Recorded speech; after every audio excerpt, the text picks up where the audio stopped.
Hey guys, Bricks and News, back again with another set review. Today we're looking at LEGO's Starlord helmet, set number 76251, which is an 18 plus set. It comes with 602 pieces and is retailing for $79.99. As with all sets that don't include minifigures, I will be rating build and structure integrity, creativity, likeness and accuracy, and build and manual complexity out of a 2.5 rather than the typical 2. So let's have a look at this helmet, shall we?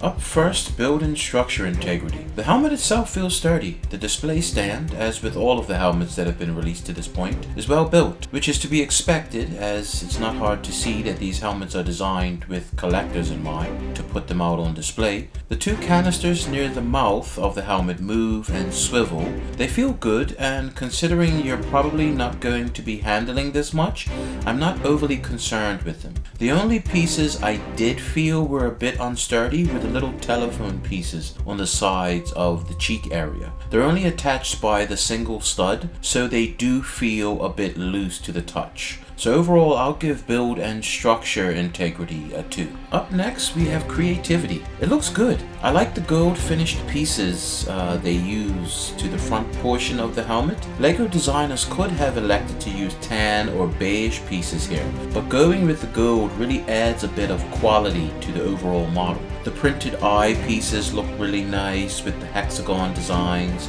The printed mouth plate looks good as well. Not to mention the gunmetal finish pieces along each side. Overall, the front part of the helmet definitely has a more high-end look to it, if you ask me. The back, however, is rather basic and uninspired by comparison. You know, perhaps the fact that the front looks just so polished is what gives the back portion this rather drab appearance. So I'll give creativity a 2 as well. I really like what LEGO done with the front of the helmet here. So on to likeness and accuracy. The Starlord helmet is not an easy model to pull off, but I think LEGO done a fairly commendable job here. The color scheme is good. The fact that they left the top open was nice, which obviously that's what Starlord's helmet is. It's open on the top. It is a bit long in the face, probably because these mouth canisters I feel are a bit big for the overall model, thus giving it a longer appearance. And if you look from the side profile, that's where you really notice it. The proportions are just a bit off. So I'm going to give likeness and accuracy a 1.5. It looks good, but I can't help but notice that these canisters just look a bit oversized and throw the profile of the helmet off. And lastly, we have build and manual complexity. It's an 18 plus set, and I feel it falls in line with that demographic of builders. It wasn't a long or hard build. I never found any point in the instructions difficult to understand. This is pretty basic stuff from LEGO at this point. You know, they highlight all of the pieces as you go.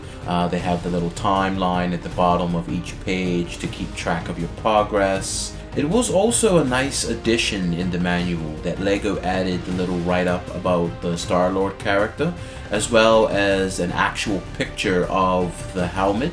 Is nice for anyone who's unfamiliar with the source material. I must also add that it was a relief that the few designed printed pieces were not stickers, so I'm glad that they didn't add any stickers for this set. As we all know, stickers can be the bane of any builder's existence, right? So I'm gonna give build and manual complexity a 2. So overall, guys, I'm gonna give the helmet a 7.5 out of 10. It's a build for me. If you're a helmet collector, go out and get this one. I personally think that this is one of the better helmets that LEGO has released up to this point. It's definitely better than the Star Wars helmets released in March, if you ask me. The gold-plated pieces really give it a more high-end look and finish, as well as the tiles being printed rather than stickers, which can sometimes come off a bit messy, as we know.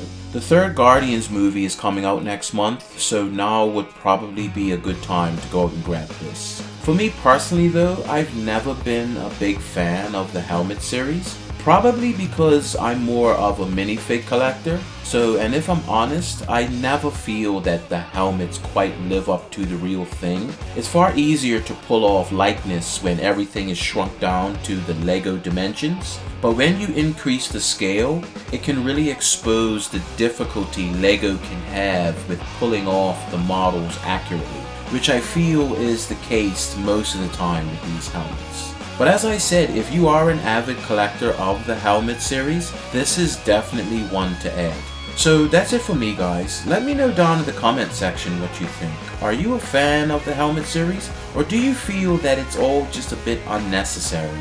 Let me know what you think, and until next time, keep building.